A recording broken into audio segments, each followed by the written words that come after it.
এই ধাক্কা দিও না। রাজা জি। এ ভাইস্তে রোদির মধ্যে শার্ট পাঠে শুয়ে রয়েছিস কে? কাকা আমি হুতের নেশা করছি, তুমি কিন্তু যাও। হুতের নেশা সে আবার কি?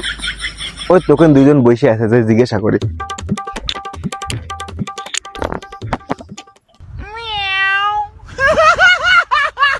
আঙ্কেল কিছু জিজ্ঞাসা করবেন? আঙ্কেল বলে ফেললে? বলছি ভাইপো, হুতের নেশা কি? আসলে আঙ্কেল আমি তো শোকের নেশা করেছি, হতের নেশা আমি করি নাই, আমি জানি না, ওর কাছে শোনেন। তুই বলতো ভাইপো, হুতের নেশাটা কি? মনে করেন সারাদিন কিছু খাওয়া যাবে না, নদীর ভিতর শার্ট পাঠিয়ে খালি গায়ে শুয়ে থাকতে হবে, জল পিপাসা পেলেও খাওয়া যাবে না। ওই ডিহাইড্রেশনের ফলে যে মাথা ঘুরানিটা দেবে ওইটাই হলো হতের নেশা।